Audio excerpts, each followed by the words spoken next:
Hello everyone, good morning. কেমন আছো তোমরা সবাই? আশা করি ভালো আছো, আর আমিও তোমাদের ভালোবাসায় অনেক অনেক অনেক ভালো আছি। এখন সময় সকাল 6টা, তোমাদেরকে সঙ্গে নিয়ে আমি আমার ভিডিওটি এখন থেকেই শুরু করলাম। আর আজকে আমি 6টার সময় কাজে হাত দিলাম। 6টা থেকে 10টার মধ্যে কিভাবে আমার কাজটা কমপ্লিট করি সেটাই তোমাদেরকে দেখাবো। আগে আমি কাজ করতে তেমন পারতাম না, মানে দেরি হয়েছে, কিন্তু এখন আমি কাজ করতে পুরো শিখে গেছি। মানে দেরিতে শিখেছি, কিন্তু এখন পুরো গুছিয়ে কাজ করতে শিখে গেছি। আর কাজ করার সময় না একটু সকালবেলা একটু এনার্জি দিয়ে কাজ করলে না, কাজ করার এনার্জিটা খুব ভালো লাগে আর কাজও খুব তাড়াতাড়ি হয়ে যায়। কিন্তু আমি বেলা পর্যন্ত শুয়ে থাকতে পারি না। যেদিনই আমি 7:30 8টা পর্যন্ত শুয়ে থাকি সেদিনই আমার কাজ করতে ইচ্ছা করে না, মানে এনার্জি থাকে না, গা পুরো ছেড়ে দেয়, মনে হয় কি শুয়ে থাকি। সেই কারণে মনকে ঠিক করেছি এবার থেকে একদম ঘুম দিয়ে উঠেই কাজে হাত দিয়ে দেবো, তাহলে আমার তাড়াতাড়ি কাজ হয়ে যাবে। তারপর তো আমার আবার সেলাই আছে, সেলাই নিয়েও তো বসতে হবে না। সেইভাবে দেখো গতকালকে রাতের সেলাইগুলো ভাঁজ করে এই যে টুলের উপরে রেখে দিয়েছি, আর এদিকে আমি ঘরটাকে মুছে নিচ্ছি। আমাদের সানটা না খুব একটা পরিষ্কার হয় না, মানে অনেক অনেক পুরনো দিনের সান এটা। আর যেহেতু ঘরটা রং করেছিলাম না, ওই যে আলমারির তলে দেওয়ালের গায়ে দেখবে জায়গায় জায়গায় কেমন সাদা সাদা হয়ে থাকে, ওগুলো কিন্তু আমি অনেক মুছি, ওঠে না গো। তো তোমরা আবার কেউ নোংরা ভেবো না। তো দেখো ঘুম দিয়ে উঠেই আগে আমি ঘরটা ঝাড় দিয়ে ঘরটা মুছে নিচ্ছি। আর ওদিকে তো বাসন টাসন মাজতে হবে। দেখি তোমাদেরকে কতটা দেখাতে পারি, সব তো আর ক্যামেরাতে দেখানো যায় না। একটা সংসারে অনেক কাজ থাকে। দেখবে আমি যেমন তোমাদের এখানে দেখাই 30 সেকেন্ড জামা কাপড় কাচ্ছি, কিন্তু ওই জামা কাপড়টা কাচতে 15-20 মিনিটও লেগে যায়, মানে ভালো করে কাচতে। তো সব তো দেখানো যায় না, সেই কারণে যতটুকু পারি ততটুকুই তোমাদের সঙ্গে শেয়ার করি। সব সময় তো হয় না। তো এইদিকে দেখো তোমাদের সাথে গল্প করতে করতে প্রথমে ঘর ঝাড় দিয়ে ঘরটা মুছে আমি সোজা বাইরে বেরিয়ে এসেছি। আর বাইরে বেরিয়ে এসে এবার আমি উঠোনটাকে ঝাড় দিয়ে নিচ্ছি, মানে আগে ঘরটাকে পুরো পরিষ্কার করে নিয়েছি। আর বিছনাও অর্ধেকটা বিছনা তুলেছি, অর্ধেকটা বিছানায় মেয়ে ঘুমোচ্ছে বলে অর্ধেকটা বিছানা পড়ে রয়েছে। তো এইদিকে দেখো ঘরটা তো পুরো পরিষ্কার করে চলে এসেছি, আর এদিকে আমি এসে উঠোনটাকে ঝাড় দিয়ে নিচ্ছি।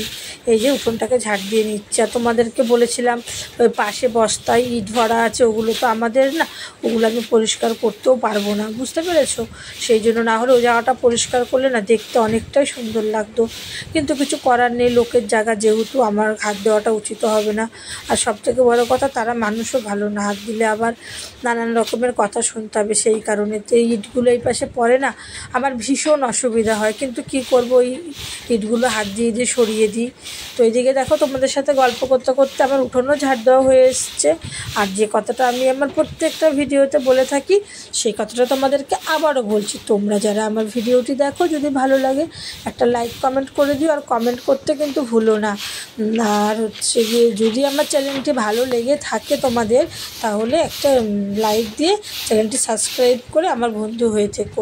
আর ওই যে দেখলে না ঝাড় দিয়ে নোংরাগুলোকে সাইডে সরিয়ে রাখলাম, ওগুলো হতো না এখন হাত দেবো না, স্নান করার সময় হাত দিয়ে তুলে বাইরে ফেলে দিয়ে আসবো। আর তারপরে এই যে আমি জামা কাপড় কাচতে বসে পড়েছি।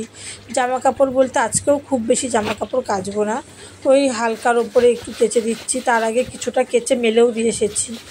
সব তো বললাম, তো সব তো আর দেখানো যায় না ক্যামেরাতে। তারপরে না আমার রাস্তার পাশে যেহেতু কাজ করতে হয় না, আমি না ফোনটাকে মানে ক্যামেরাটাকে না লুকিয়ে লুকিয়ে করি। আর ছেলে তো পড়তে গেছে, মেয়ে ঘুমোচ্ছে বলে না ফোনটা ধরারও কেউ নেই, না হলে বাসন মাজাটাও দেখাতে পারতাম। আজকে তোমাদের বাসন মাজাটা আমি শেয়ার করতে পারবো না, কারণ যখন বাসন মেজেছি তখন মেয়ে ঘুমোচ্ছিল আর ফোন ধরার কেউ ছিল না। আর তো আশিবাসি কাজকর্ম সব কমপ্লিট হয়ে গেছে। তোমরা তো সেটা দেখেইছো কী করলাম সকালে উঠে, শুধু বাসন মাজাটা দেখাইনি, এমনি জামা কাপড় কাচা, ঘর বারান্দা ঝাড় দেওয়া, মোছা, উঠোন ঝাড় দেওয়া, জামা কাপড় কাচা। আর জামা কাপড় বলতে আজকে তেমন কিছু না, একটা প্যান্ট আর ছেলের একটা গেঞ্জি, এটাই আজকে জামা কাপড় কাচা। এবার বেলায় যদি বেরোয় তো মেয়ে কাচবে। তো এখন আমি স্নান করে নিয়েছি, এবার আমি ঠাকুরের বাসন মেজে পুজো দেবো। তো চলো পুজো দিয়ে আসি, তারপর তোমাদের সাথে আবার দেখা হবে। আর ওদিকে তো আমার পুজো দেওয়া কমপ্লিট হয়ে গেছে। তারপরে দেখো আমি চা বানিয়ে নিয়েছি, 3 কাপ চা আমি, ছেলে আর তোমাদের দাদা ভাই। আজকে চা খাবো 3 জনে মিলে। তোমাদের দাদা ভাইয়ের আজকে ছুটি, সেই কারণে ছুটি বলতে এখনও ঠিক নেই, আবার দুপুরে যেতেও পারে। তো এদিকে চা বানানো হয়ে গেছে। তারপর আমি সাথে সাথে ম্যাগি বসিয়ে দিয়েছি। ছেলে ম্যাগি খেয়ে স্কুল যাবে, আজকেও ভাত খাবে না। সকালে না ভাত খেতে চায় না গো ছেলেটা, কিন্তু সকালে যতই হোক ম্যাগি বলো যাই বলো ভাতের মতন কিছু হয় না। তো যাই হোক, এদিকে দেখো ম্যাগি খাইয়ে দিচ্ছি ছেলেকে, আর ছেলেকে আমি এখন স্কুলে দিয়ে আসতে যাচ্ছি। স্কুলে বলতে আমাদের স্টেশন পর্যন্ত ছাড়তে যাব, তো ওখান দিয়ে তো ওর স্কুল একটুখানি। তো দেখো ছেলেকে ছেড়ে দিয়ে আমি বাড়ি চলে এসেছি। এসে আমি সেলাইতেও বসে পড়েছি, কারণ এই কাজের মাঝখানেই না আমাকে সেলাইও করতে হবে।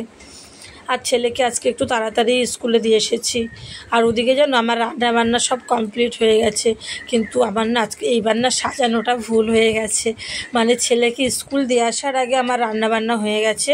তোমাদেরকে আমি ওটা তখন মানে পরপর না সাজিয়ে, মানে রান্না করে যে ছেলেকে দিতে যাচ্ছি সেটা না সাজিয়ে না পরে সাজানো হয়ে গেছে। দেখো আলু ভাজছি আর পেঁয়াজ ভেজে আলু ভাজছি।